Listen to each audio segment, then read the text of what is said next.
Okay, I'd like to welcome everybody to this evening's edition of the Baltimore County Fire Department EMS Academy Training Series.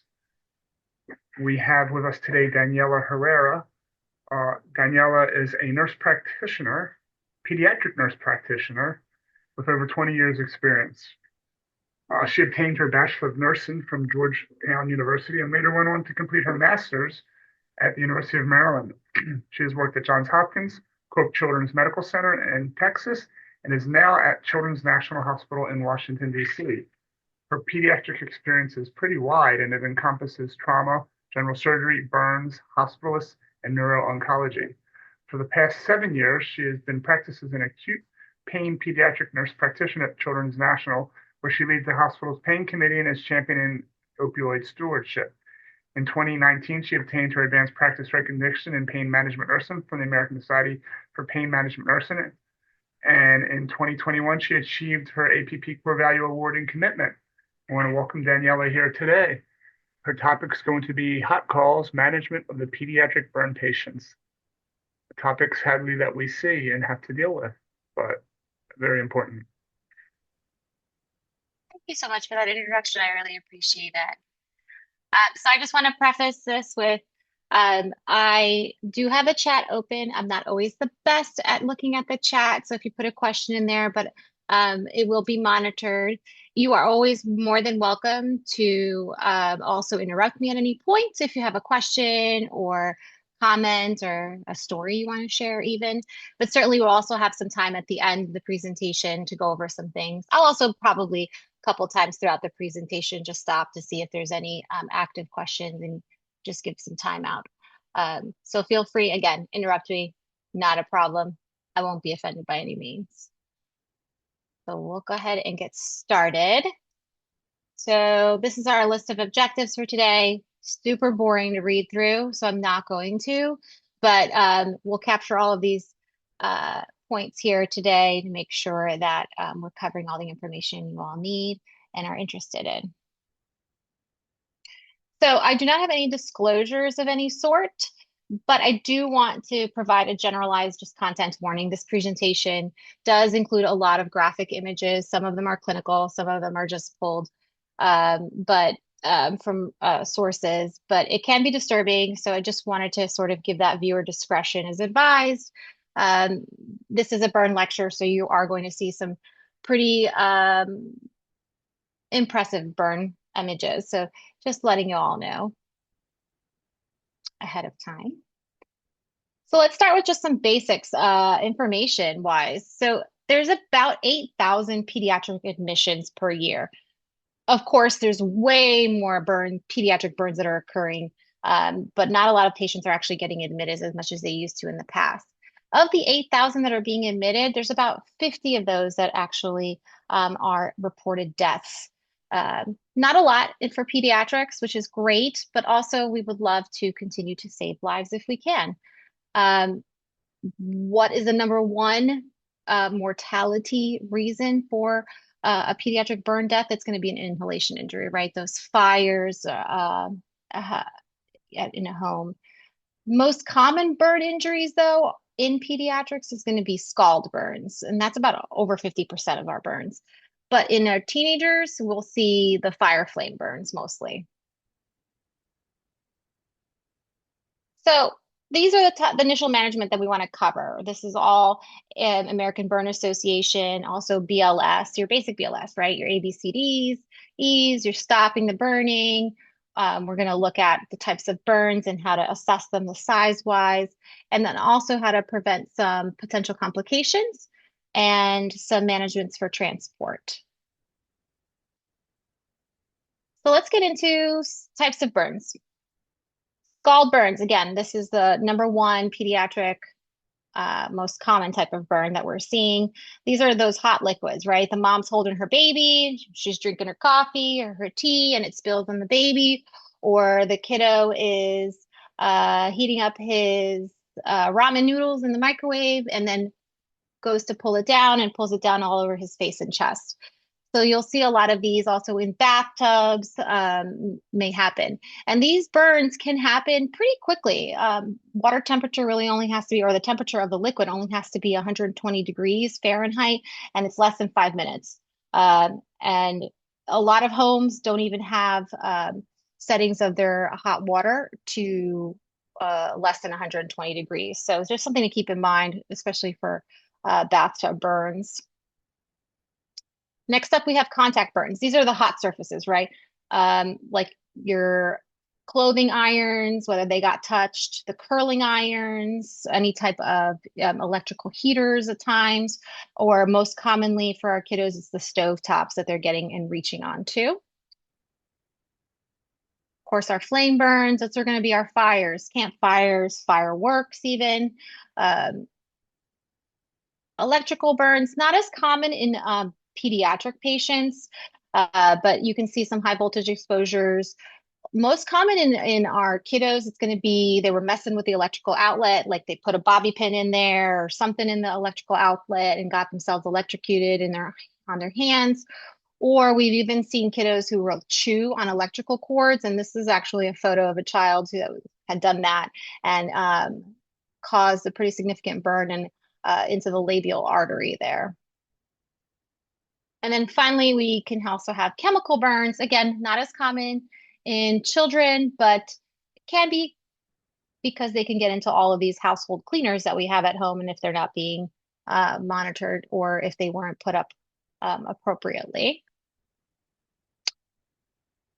Well, we want to know how bad is that burn? So now we've seen the types of burns that we might have, but how bad is it, right? And how bad is it is really the burn depth that we're looking for. So first we have to start out with a little bit of skin anatomy here, just three parts. You have your top layer of your skin, there's your epidermis. You have the middle layer of your skin, your dermis, and then it's your fat tissue. So based on the depth of the burn or what layer of skin is affected, it's going to classify the burn, and it will also determine the management and as well as the healing of that burn type. How bad is it? The severity of that burn is going to be determined by whatever the temperature was, right? Whether it was the liquid or the iron or the fire, as well as the contact time or the length of time that they were touching the object or in the water or at the fire as well. So in layman's terms, we hear a lot of first degree, second degree, third degree burn. But medically, we like to use a more specific terminology for these types of burns. And again, it all goes by the layer of the skin that's been affected. So we have superficial first degree, superficial partial or deep partial, that's the second degree burns, full thickness, and then deep full thickness, even fourth degree, if you've ever heard anyone say that before. We're going to go into a little bit of all of these, and I'm also going to show photos of all of these. So again, this is where some of those more graphic photos or images are going to be popping up, just to let you all know. All right, superficial burns. This is just the top layer of your skin, just that epidermis only.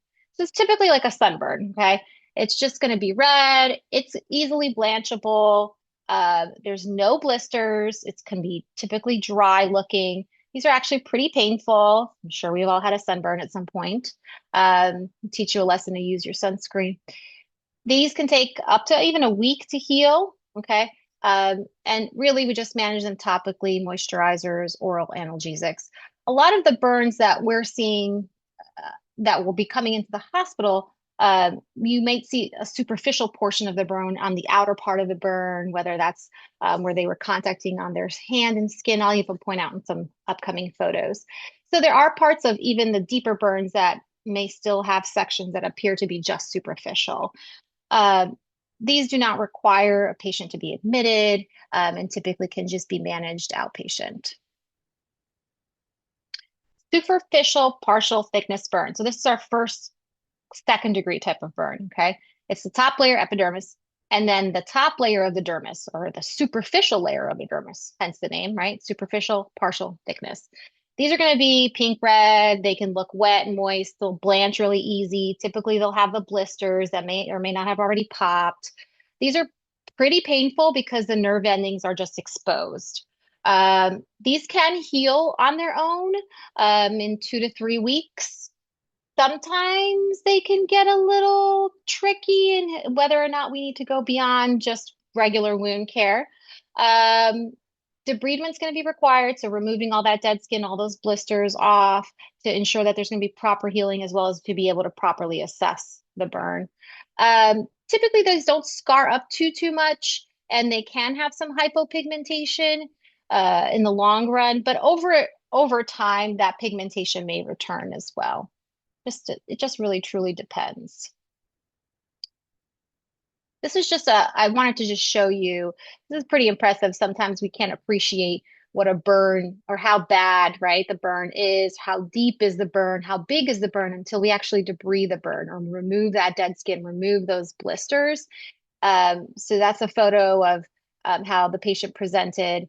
And then the next one is a photo after the debridement was completed in our emergency room. And you can get a better sense of how deep is this burn? What's the size of this burn? And it's going to help guide what management in terms of wound healing or further potential surgical intervention is necessary. So we do have to debride these burns. We don't expect the debridement to happen in the field by any means. This is typically done at the burn center that you're transporting to. Next up is that other second degree burn, right? The deep partial thickness. So this is going to be, again, the top layer epidermis, and then it goes all the way into the dermis layer. So these are kind of all, can be all different fun colors, red, white, yellow. They can be dry, they can sometimes be moist. These are typically do not blanch really well, and they can have a blotchy appearance. If you look at that arm photo there, some sections look white, some look red. These will have the blisters that are either, again, have popped on their own or they're still intact. These can be a little bit less painful. They're still pretty painful, I would say.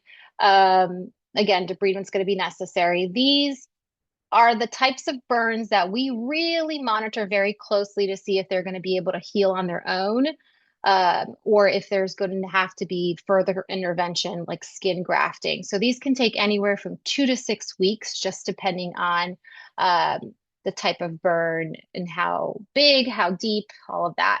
These will typically have some lingering scar or hypopigmentation that can last for some time. Moving on, full thickness. These are your third degree burns, right? This is going to be all the way epidermis, dermis, all the way up to your fat tissue, okay? These, again, all different kinds of colors, white, yellow, red, brown, black. They can look dry. They can have this like waxy or leathery appearance to them. Usually, we're past the blister point at this point because we're just all the way down, and they do not blanch. So that's the telltale sign of a full thickness burn, is that they do not blanch, meaning if you try to check cap refill, let's say, on that particular part of the burn, like in that baby's hand that's there, if I were to press down on that white part, nothing's going to blanch. If I were to press down and that looks like a little red dots there, it's also not blanching for me. That's just a telltale sign to me that this is a full thickness third degree burn. And also, if I'm touching it and they're not complaining of any pain or that they can't even feel it, that's also another telltale sign, because now the nerve endings, instead of being exposed and being super painful, now they're just totally gone and they're destroyed. So there's no sensation anymore. Another telltale sign is the hair follicle has also been destroyed. So if there's if the burn occurred in an area where you would expect to have hair and now all of a sudden it's gone, it's another sign that it could be a third degree full thickness burn. These will almost always require skin grafting, and these can take, again, 6 weeks, sometimes even more, honestly, to heal properly, depending on how the surgical intervention of that skin grafting goes. This is just wanted to show you an example of what skin grafting can look like. It's going to depend on the burn institution, what's available, how big the burn was, whether they're going to use autografting, the patient's own unburned areas of skin, or allografting, which is a type of not the patient's skin, right? A different type of product that may be used. Every institution is going to be a little bit different. But you can see here in this patient, the photo all the way to what's my left, where you see the white. This is a full thickness burn, right? Non-blanching, no blisters. You didn't have any sensation when we were touching on it. This was a flame burn. And he was thankfully able to be autografted from back and thighs that you can see there initially when it was placed. And then the last photo, or the third photo all the way to my right, is a few months out of healing. So you can see there's going to be scarring, there's going to be some hypopigmentation, even hyperpigmentation there. And these patients will require long-term physical therapy, wound care, and just overall management to see if there's any further grafting that needs to be done or other treatments as well. And then you got your deep, full thickness burns, or what people would say is a fourth degree burn. This is when you're talking about burns that extend all the way down through and into the muscle bones or even internal organs. This is most typical of flame fire burns or electrical burns. Not as common in pediatrics. Again, no pain or sensation because all the nerve endings are gone. Most commonly, these are going to look black or brown in appearance. Overall, in terms of treatment of the burn wound, it's pretty conservative initially just because your focus is going to be on life-saving measures and ensuring that whatever other complications are happening before you start to decide whether or not you're going to do some skin grafting for the patient and when that would be appropriate for them. All right, before I move on into how big, any questions? I'll open up the floor about the kinds of burns that we might have or how they may happen. I don't see anything in our chat. All right. I have seen, sadly, all of these types of burns, including the deep full thickness. It doesn't happen very often, but it happens.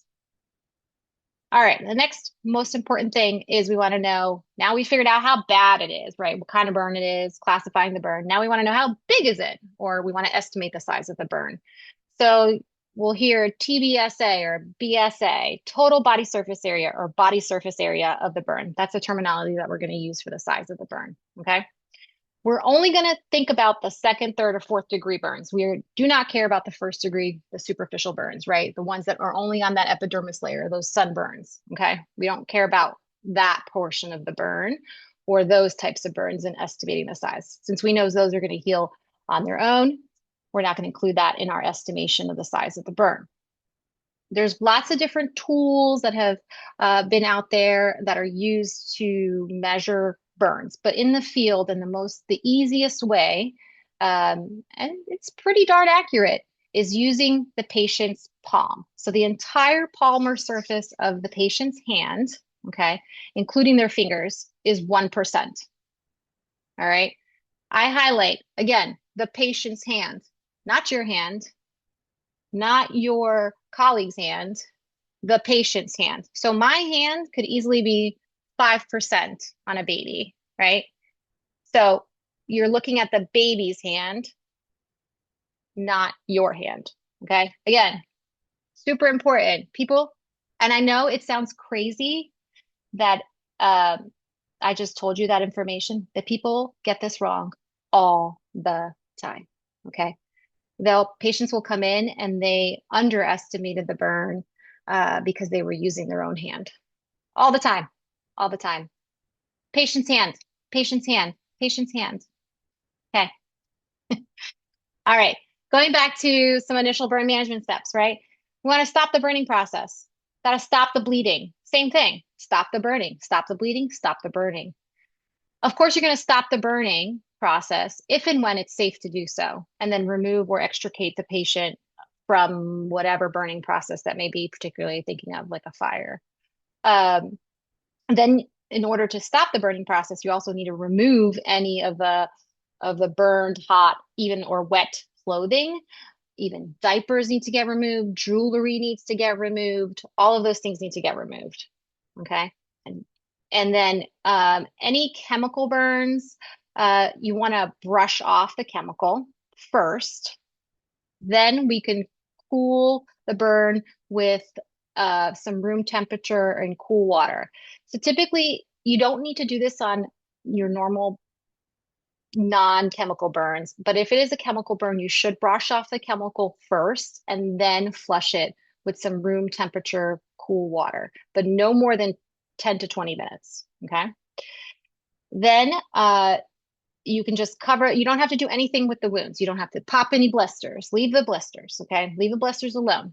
Don't put any creams, lotions, or anything on it. Okay. Just cover it.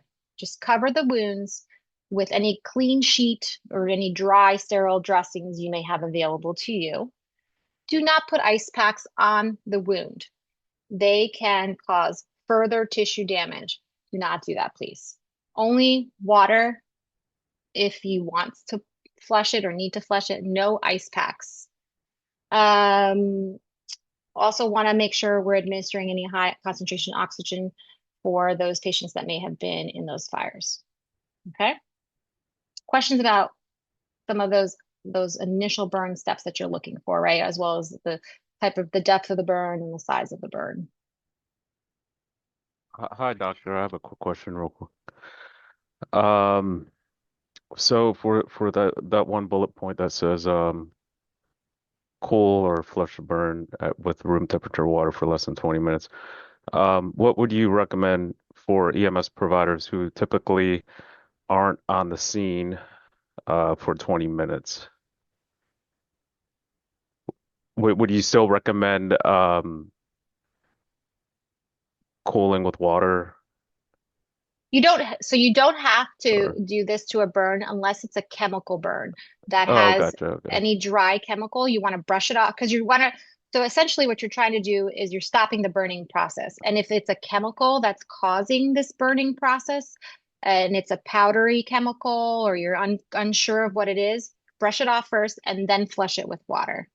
But you do not have to flush like an electrical burn or a contact burn or anything like that with water initially. Okay, thank you. No problem. I'll add that can be also done in the back of a moving ambulance as you're transporting. I wouldn't know. It's I good. have never been an EMS provider, Yeah, so no, you all are yeah. a different breed. Bless your hearts. Um, But yeah, the ambulance port gets wet, but that's okay. But you can irrigate as you're transporting. Okay. all right. So, see, these are the life-threatening complications that we all worry about with any type of burn. Okay.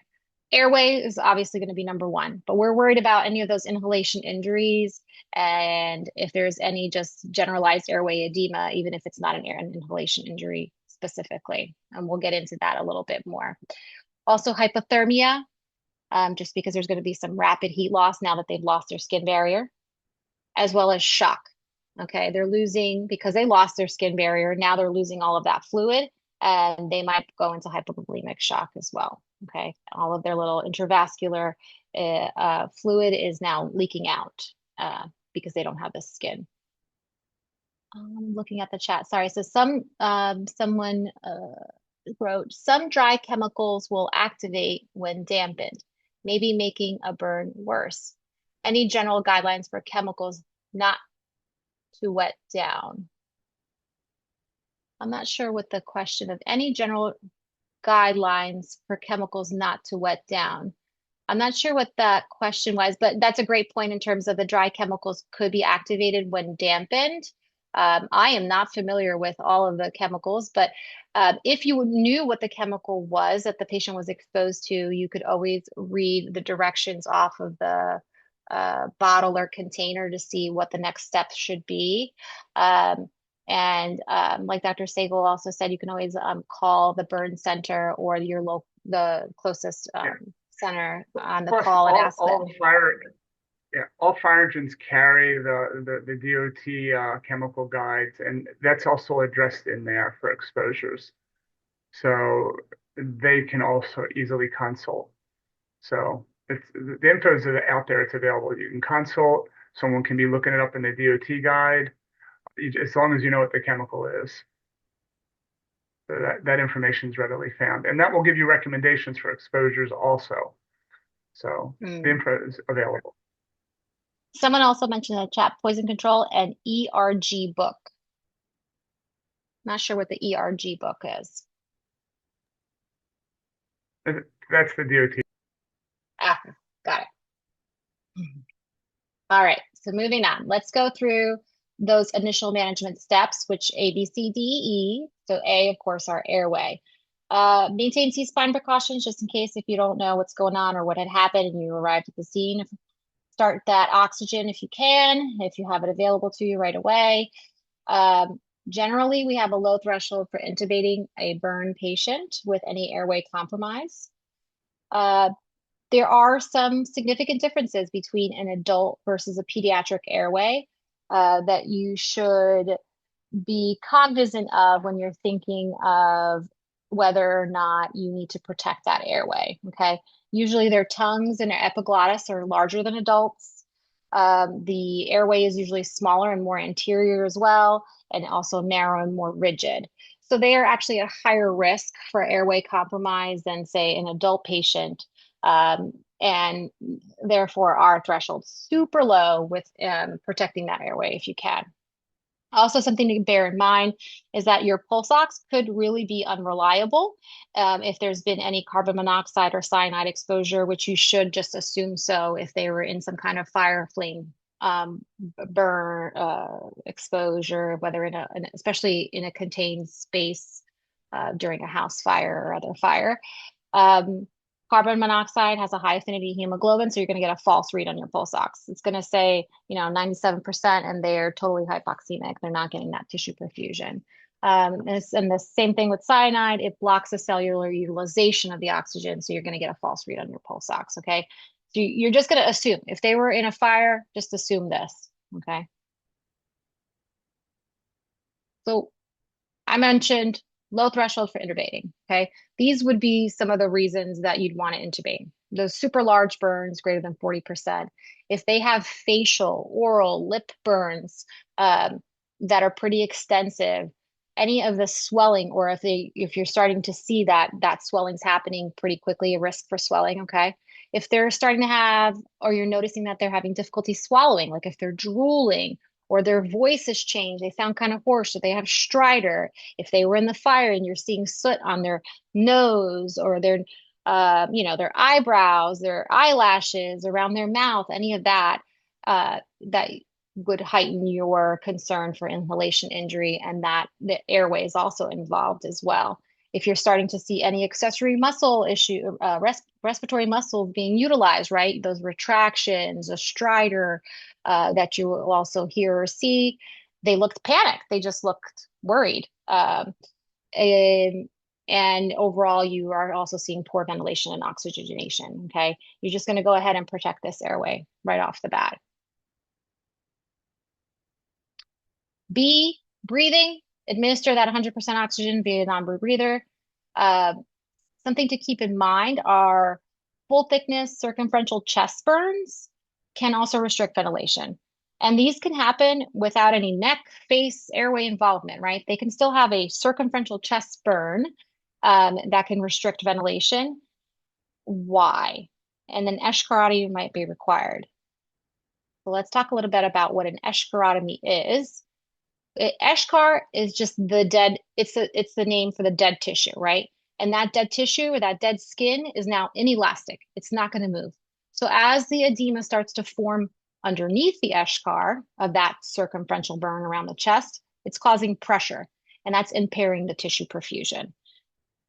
So the eschar is you're basically making an incision through that dead skin to release the pressure and to be able to provide that tissue perfusion, right? And you can see that in the background photo there that was done. And this image is more of where would you make those incisions?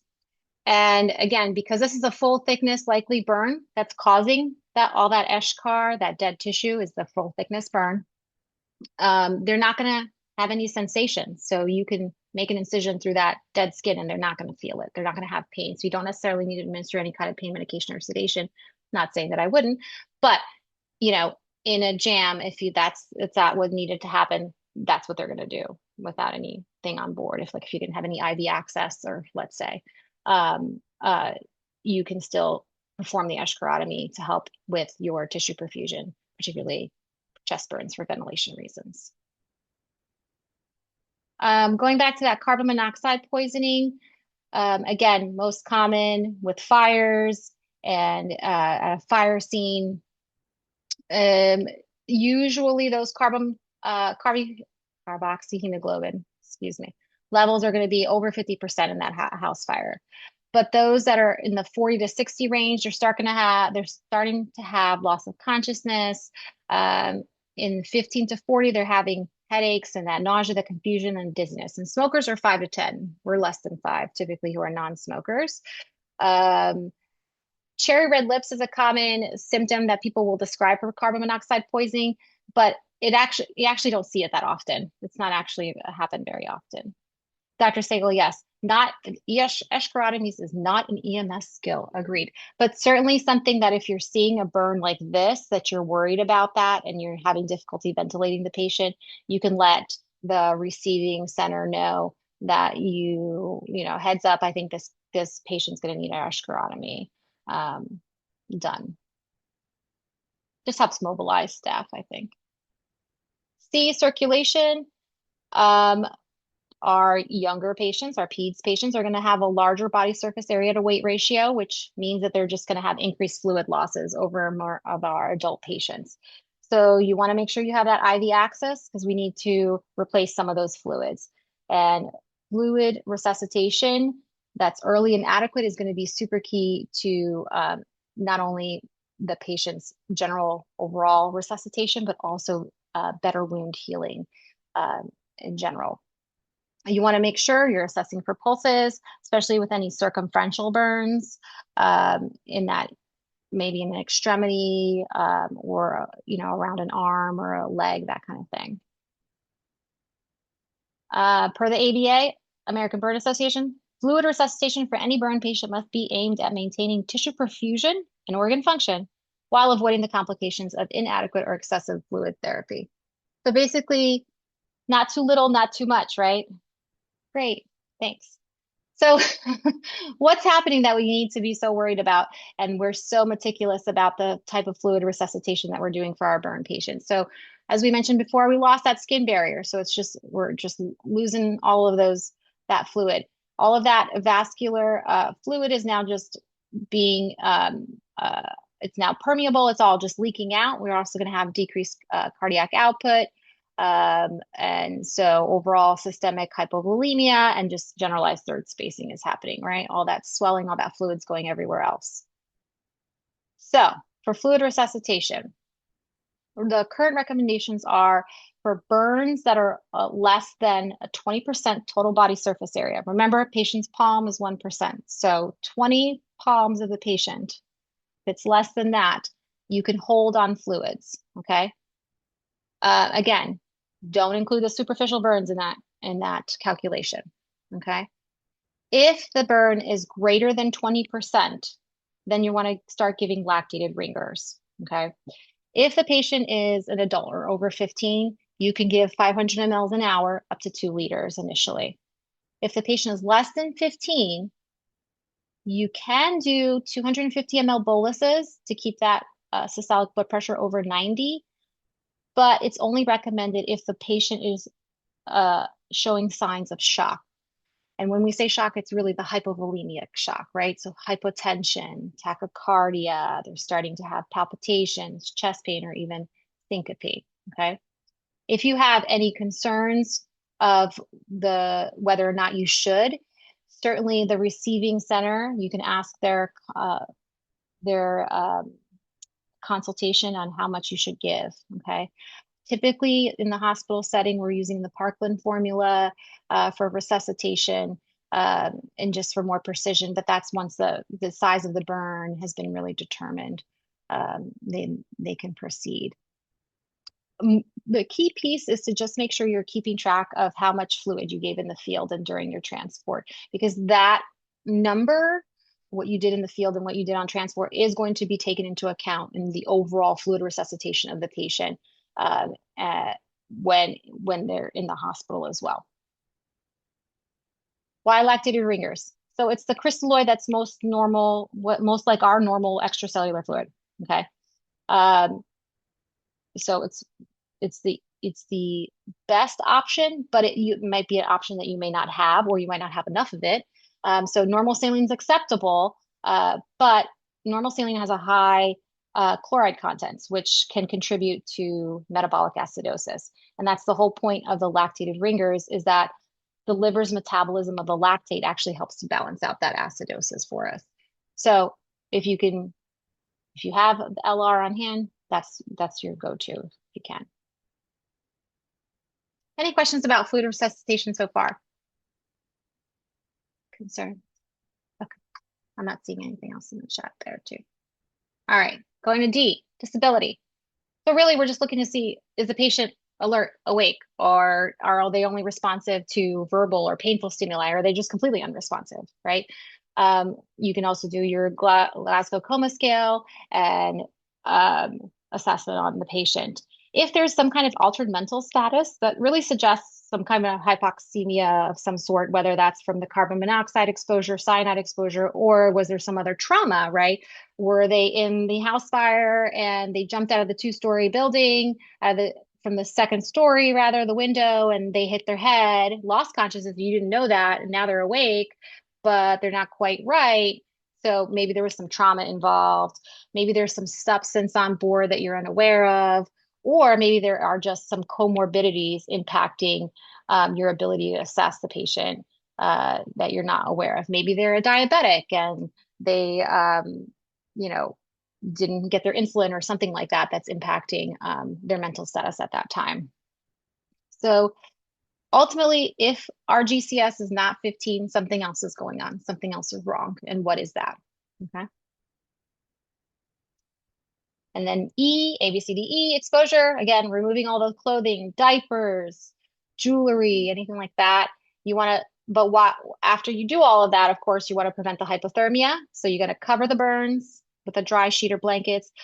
If you're able to utilize warm IV fluids when you're doing your resuscitation, try to keep your ambulance warm. We try to keep the room warm as well, especially for our larger burns, again, just to help prevent that hypothermia from happening. And then pain management. Don't want to delay any kind of your transport or any of your other essential management steps, right? Airway, your IV access for pain control, okay? If you can, go ahead and you can always do some Tylenol, acetaminophen, you can do ibuprofen. If you need to, opioids, whether you have morphine, hydromorphone, or maybe even intranasal fentanyl available, or even IV ketamine available, just reassess them frequently because that may, especially if you've had any concerns about their mental status and you gave an opioid or you gave ketamine, how is that affecting your assessment of the patient and their pain, okay? Again, keep in mind though, if you're having a full thickness burn and all those nerve endings are dead, now it's insensate, right?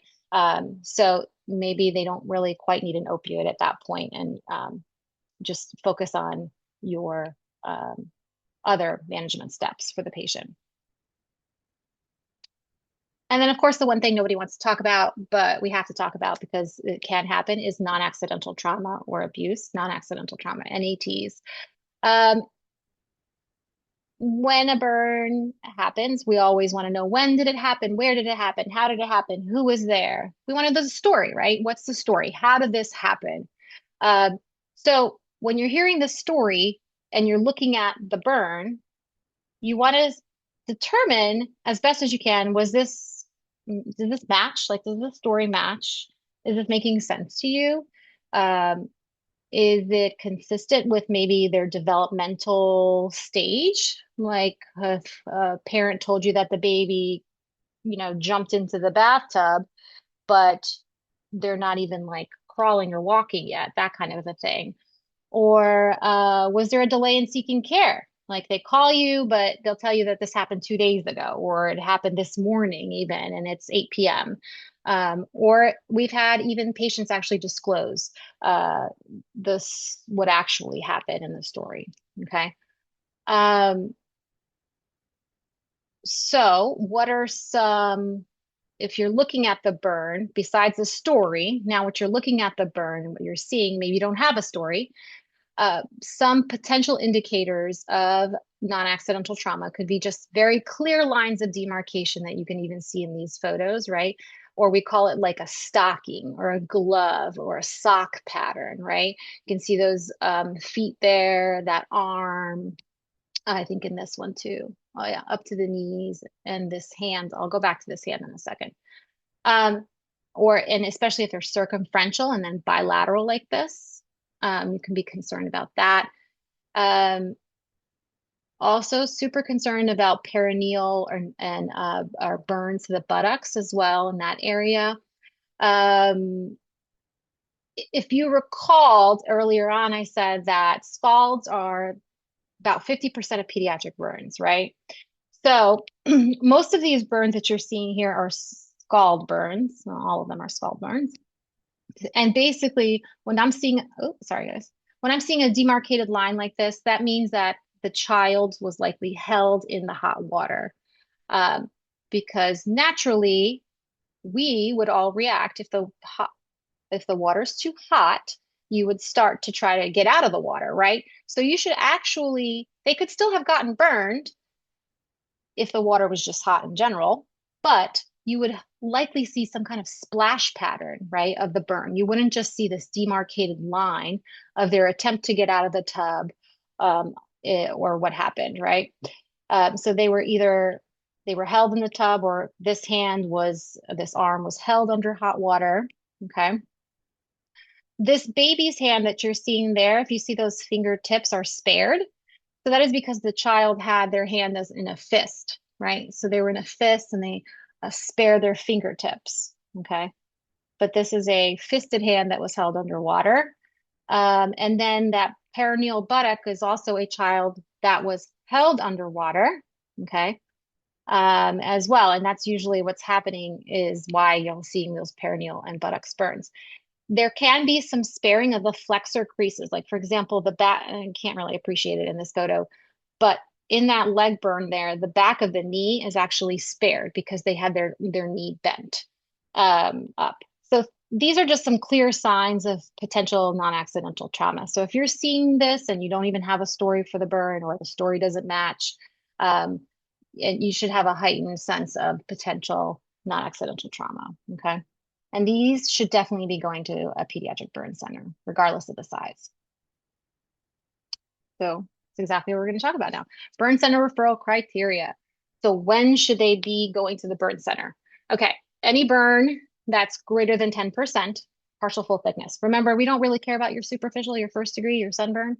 So those partial full thickness burns that are greater than 10%. Any burns that are involving the face, hands, feet, joints, genitalia, perineum. Very concerning, obviously, the face airway wise, but hands, feet, joints, they're very difficult in terms of wound management for especially if they're full thickness. Full thickness burns should be going to burn center, any age group. Again, non-accidental traumas, like we mentioned.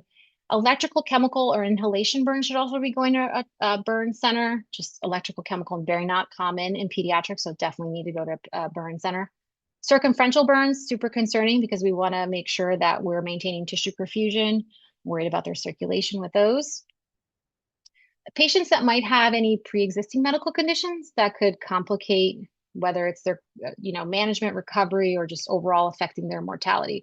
Something that I could think of in a pediatric patient would be, for example, a child who might have Pierre Robin, so they have a different airway structure that is already, we already have a differences in the pediatric airway that is concerning. But if you have a Pierre Robin patient, that may even be further concerning with a facial burn, then I definitely, or maybe if they don't even have a facial burn, if they just have a burn, but they're a Pierre Robin patient, I'd be really concerned and want to go ahead and go to the pediatric burn center.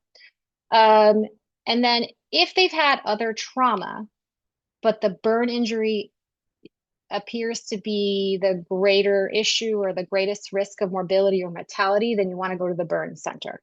Okay.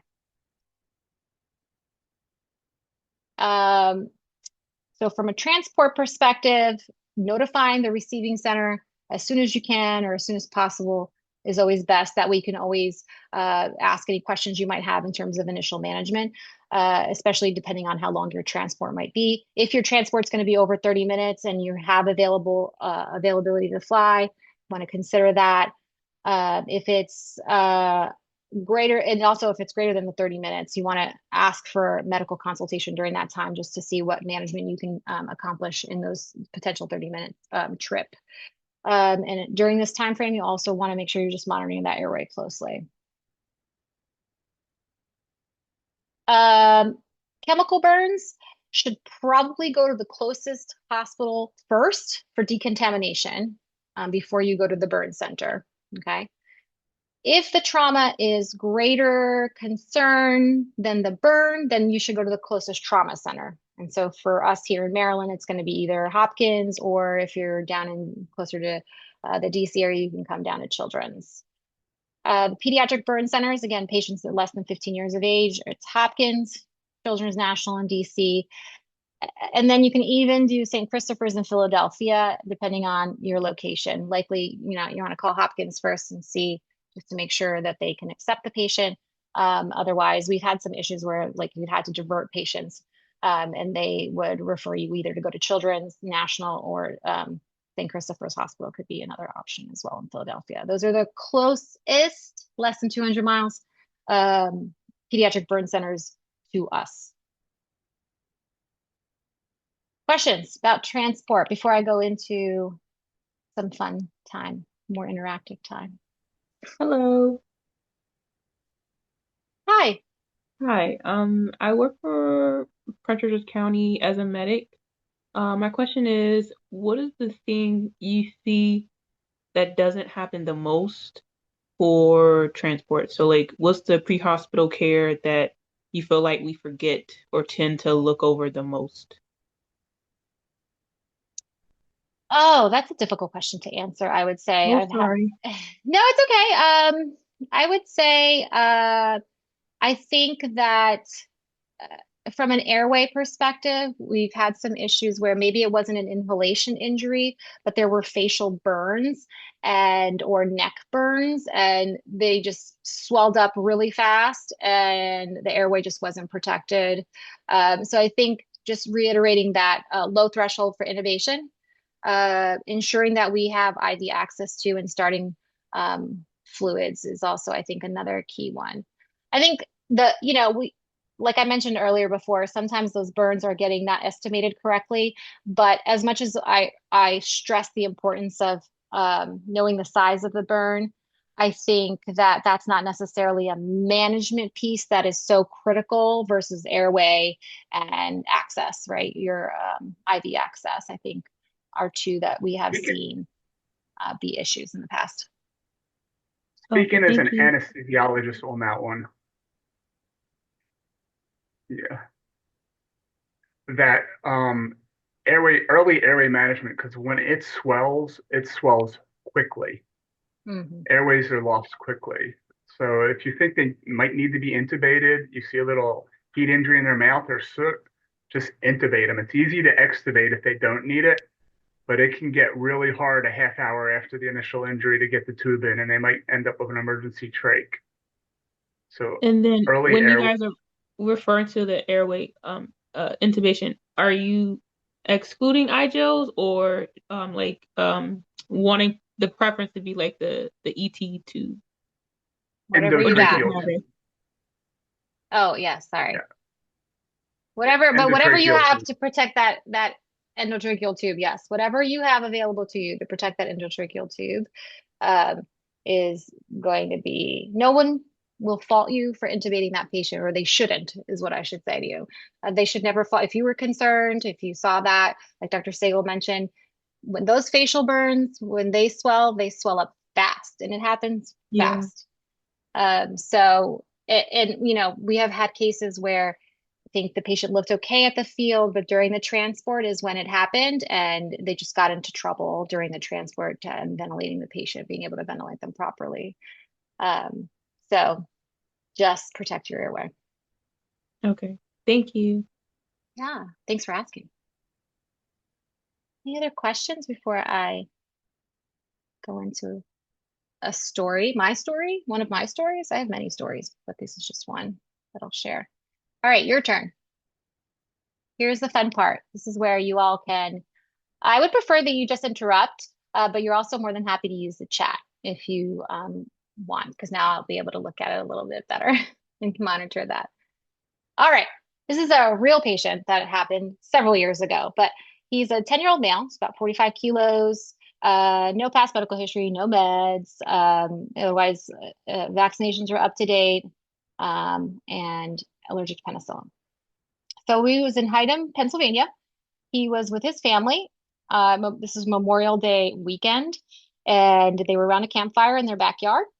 Somehow, some kind of gas can it's unclear, came into contact with the campfire. It exploded and it caused a flash flame burn to our patient. There were other folks involved. They were the adults. This particular patient was the only pediatric patient from this campfire explosion that occurred. All right, so let's see here. How bad was his burn? So he ended up with a 25% approximately size, second degree and third degree. So deep partial thickness and a full thickness burn to his entire face, his neck, the upper portion of his chest or the trunk, his left arm circumferentially, both of his hands, and then both of his anterior thighs were burned. Okay. What are you guys worried about when you get on scene? What's your top 3 concerns? Airway. Airway, airway, yay! Of course, airway. What else?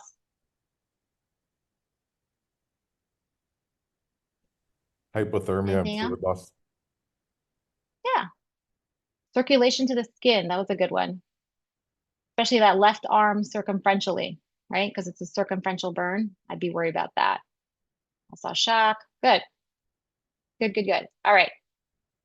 So he was initially transported to Cumberland, which was about a 20 to 30 minute ground transport. Upon presentation, his heart rate was 157. Respiratory rate was 20. Blood pressure was 128/89. He was already getting oxygen via the non-rebreather. He did not have an IV placed yet. They were having some difficulty with that. He was noted to have his lips that were burned as part of his facial burns, and they were starting to swell, and he was drooling. He was having some retractions and labored breathing. Thankfully, he had great pulses that were present throughout, including that circumferential burn on his left arm. He was alert and awake, GCS 15, and was able to tell us what happened.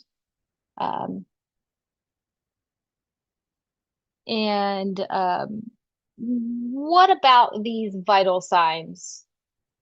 Or what about this picture worries you? Kind of gave it away a little bit. What things are you Heart worried rate about? elevated.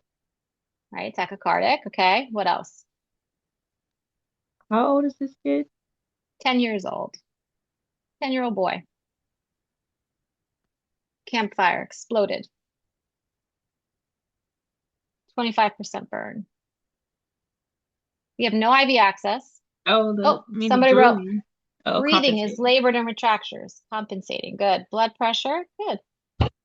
Oh, somebody wrote my pulse ox is reading 99%. Joseph Lee. Tell me why that's concerning to you. False. Brittany Owens Potter. Thank you. False. It could be a false read, right? He probably is not actually 99%. And so that should be also concerning to you as well. Great. Anything else? I'm concerned about the drooling. Yeah, love that. Okay. All right. So let's talk about it. Are you going to intubate this kid on the field before he even got to Cumberland? I don't know how many of there are. I wish I could have polled you all. I wish I should have done that. There's 93 of you. If RSI, I see if RSI, if we had RSI, yes, yes. How about, is there anybody that would not intubate this patient prior to the 20 to 30 minute transport to Cumberland? I And probably if, would not intubate him just yet. If he's still fully alert and still breathing on his own and he's doing well enough for now, I'd probably give him some time before because I would have to sedate him It and could go to fast. intubate him. I would probably okay, give him some time. good points, but definitely remember he had facial burns. He also has neck burns. It was a flash flame, so he could possibly have also had some kind of inhalation injury because it was an explosion, and likely he was right there at this in front of the campfire. And he already has some lip swelling. He's already drooling. Okay, and the hospital that you went to in Cumberland is not a burn center. It's not a pediatric burn center. It was just the closest hospital you could get to. All right. So he was not intubated in transport, but he was intubated upon arrival to Cumberland. Okay. Um, just to go ahead and protect his airway. Someone wrote, yes, I think he would crash within 5 to 10 minutes. He can lose that airway fast. Yeah. And they struggled to intubate him, but they were successful. So just early airway control is often preventative, right? Not always reactive. When we're reactive, that's when we're going to get in trouble. So sometimes you want to just prevent yourself from getting into trouble and just protect that airway right away. Okay. It's a big burn, 25% burn. Also, something to consider and keep in mind as well. So now we're in Cumberland, okay? And let's pretend like that Hey, says I'm sorry. Can I interrupt for a second? Um, I actually had a similar case. I normally don't say anything, but I actually had a similar case from Clarksburg down to Children's. Okay, I had a kid who spilled a pot on his face, and we're fine, we're fine, we're fine. And this is about a 35 to 40 minute transport, and casually talking to the baby's crying. It was I believe a 1 year old. Baby's crying, no problem. Hey, mom, comfort him, comfort him. uh and casually talking to the mom. Hey, it's gonna be okay, vital signs are okay. It was that, maybe I would say we're hitting those bumpy ass roads down in DC, uh, about 5 minutes away from Children's, and all of a sudden the blisters just boom right there, just started forming. I was like, "Oh shit, this is serious." Thankfully, we're close to the hospital. I'm just giving the new medics a time frame of how serious it can be. And for me in that situation, I would have never intubated that kid. And this was boiling water to the face, chest. I mean, this was a big deal. And the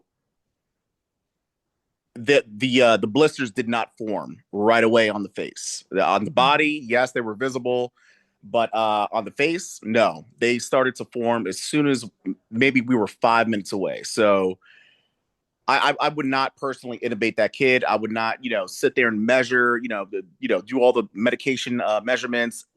For me personally, from Clarksburg all the way down to DC. I know you guys in the hospital, just would immediately go to that, but pre-hospital wise, just that's the time frame that it took for me personally, with that patient in particular. I'm not saying this is ideal for all patients, but that was just my experience. That's all I have to say. Sorry. Yeah, no, I appreciate it. Thank you for sharing. I have seen similar patient that you just described. Like it was ramen noodles that the microwave was up high, so they were reaching up and it was one of the ramen noodle like styrofoam cups, not the big bowl ones that are a little sturdier, not even, but you know, it was the old school like styrofoam cup of noodles to the face, and he actually burned the inside of his mouth. And it wasn't really truly appreciated until they went to intubate him, and they realized that he had burns on the inside as well from um, just the contents of it, because he somehow had his mouth open or whatever, I guess, when he pulled it down from the microwave. So happens fast. All right, back to our patient here. He now, just a reminder, 10 years old, 45 kilos, 25% burn. Okay. Heart rate still in the 150s. We're still in the 20s. We're still reading 99%. We're still on oxygen. We still have IV access. But now our blood pressure has come down to 92/68. What are you guys concerned about now?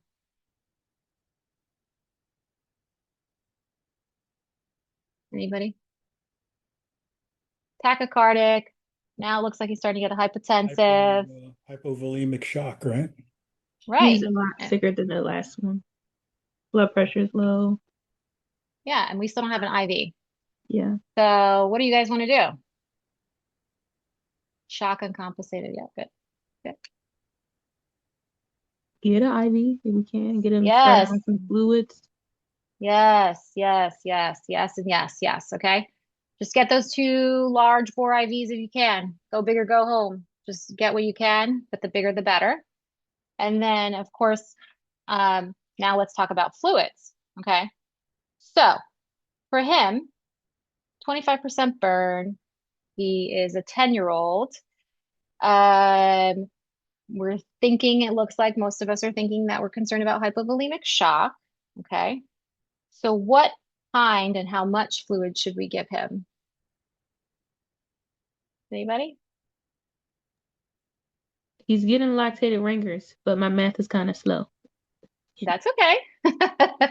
So we'll keep it simple. You're right. Lactated ringers if you have it on hand. If not, you can use normal saline, but best if you can, the LR. Okay. So initially, the recommendation is, because he is having signs and symptoms of shock, go ahead and do a 250 bolus and try to get that blood pressure to stay in the 90s at least, your systolic. Okay. Then beyond that, you want to go ahead and get some medical consultation from the receiving center that you're sending to, if you should continue to provide further boluses and what the blood pressure is at that time. Keep in mind also, make sure you're keeping track of how much fluid you're giving, as well as what type. Oh, Cynthia, I love that you said warm fluids. Yay, yes, and warm if you can, if you have available. Warm fluids would be wonderful. Questions about that? Anyone? Awesome. All right. So our friend, going back to our friend, he's in Cumberland. We can't fly to the nearest pediatric burn center, which is Hopkins, because there was some bad weather. Okay. So they got to do ground transport, but we're still really far from Baltimore. They ended up doing ground transport with a local ambulance to Hagerstown, which was another hour and 15 minutes. Hopkins met them halfway in Hagerstown and then switched into one of their ambulances and then went from Hagerstown to Baltimore straight to the PICU. That was another hour and a half. So this is total ground transport time of more than 3 hours. That does not include the time we spent in Cumberland, which was approximately another hour, before we actually reached the closest pediatric burn center. So it's a long time. There's not a lot of pediatric burn centers in our area, even though we're a pretty small, DMV is pretty small. You know, we're like, what, 30 miles and you can get to Hopkins or Baltimore, right? But a lot of our Western Maryland patients, West Virginia patients,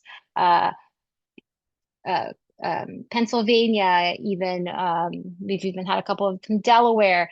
Those are the patients that we worry about the most, because that transport time is going to take the longest, especially if you're not able to fly. If you can fly, fly with them. If you can't, then you're running into this issue. So definitely making sure you are protecting your airway, having IV access, starting fluids, and just talking to Hopkins or Children's and asking them what else should you be doing en route and transport. Okay. So again, just early recognition of those life-threatening complications. You can save this life, or this easily could have become even more challenging if the airway wasn't secure. Trying to measure the burn once you've figured out how deep it is, if you can. You want to stop that burning, prevent hypothermia, start those fluids, warm ones if you can. Follow your Maryland EMS protocol for destination decisions, though I've kind of given you a little bit of guidance based on some of your protocols already.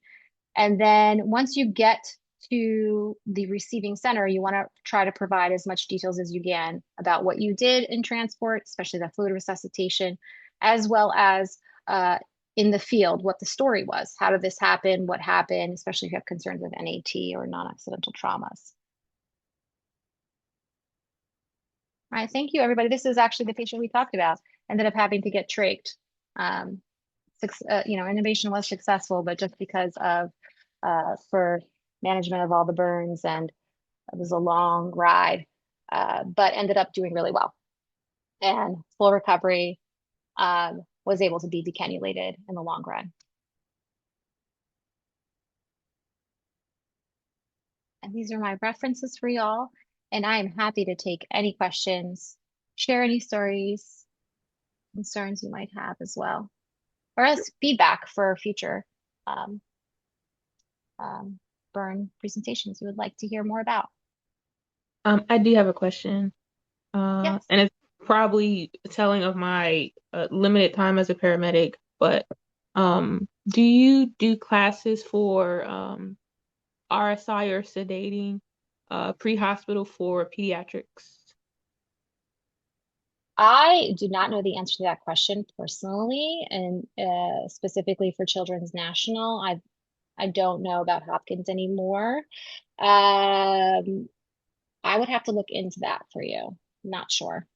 That I think there is a lot of hesitation with, especially like newer medics when it comes to like intubation for patients who are not already unconscious. So, I mean, I'll look into myself also. It's just a yeah, okay. Yeah. Thank you. Yeah, I totally get it. I totally get, I can only imagine. I have never been an EMS provider. That is not the route I went down to become a nurse, but you guys are amazing. And I can only imagine the things that you're seeing out in the field. What we're seeing is just like 10% of what you've seen. And so I can see how that's a scary and almost seems like that you're heading to intubate or to protect that airway right away as a first step can seem a little over the top, but it's never over the top. We don't think it's over the top when you come to the hospital. So No, we'll I never think it's over the top. You always wanna like be in the correct range, even if you're not in the right spot. So as close as you can be to like the do right zone. And I do feel like there's a lot of cautiousness for some folks in regards to like sedating a conscious and alert patient, even if it's for like life-saving procedures. But thank you, and this was a really good class. I appreciate it. I can tell you that RSI is a MIMS protocol. It's in the protocols. It's up to each county jurisdiction and their medical directors whether to initiate or not. It does require hospital training. I know in Baltimore County in the future they will be training over at Sinai, but that's just starting. The protocols exist, but it's a very well controlled. And as you said, and you're very correct, it's one thing when somebody stops breathing on their own. It's a whole new set of circumstances if you stop it for them with drug therapy. You're very correct with that. But RSI is in the future. It's just a matter of when. They do it with MSP, I believe. U.S. Park Police do it. Baltimore County, I know, will be going to the hospital for some training. But when it becomes official and all, it's a very hard question to answer. And I just know this county. I can't speak for any of the other counties, but I know other counties have been evaluating it. Thank you. I'll look at our chat here. Thanks for the feedback, everyone. I appreciate you.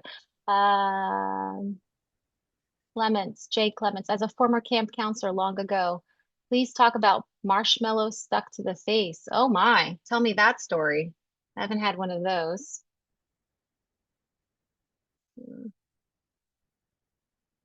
Here's a question. Do you have any suggestions for situations where ALS isn't available pre-hospital? What do you mean by ALS? This is ALS is advanced Mary life support Santa. versus BLS, basic life support. Again, every county has their protocols to follow for that. Right. So if there's no ALS and there's no ALS update or car coming to you, then you would follow the BLS protocols, which I'm pretty sure would involve a pretty rapid transport to the hospital. You would do stabilization and transport. Cynthia asked, do these patients get post-burn counseling? Yes, yes, yes. They get it in-house and while they're still inpatient, and then certainly during their outpatient recovery period as well. Absolutely, it's a key. It's a multidisciplinary management and treatment plan with a lot of folks involved in getting these kids back to their normal routines. Blake said, we have RSI in Harford County and it has been used frequently. Martha Hill, shock trauma used to have an advanced and difficult airway class for pre-hospital providers. Not sure if they're currently running, but they did list it on their EMS education website. Mary Santa also asked, could you also mention the burn camp programs available? To be honest with you, I have not been involved in the burn camps in quite some time, so I don't want to tell you the wrong thing, but I do know that both Children's National and Hopkins burn patients are given the opportunity to go to a summer camp with other patients who have recovered within the area, and it's amazing and great. It's usually about a week long, but because I haven't done that in quite some time, I don't want to tell you the wrong information. I'll be happy to get back to you on that, though. Any other questions? Any other stories? Well, I appreciate everyone's feedback and questions and your engagement. If there's any feedback you'd like to give to me outside of this, I'm happy to share my contact information.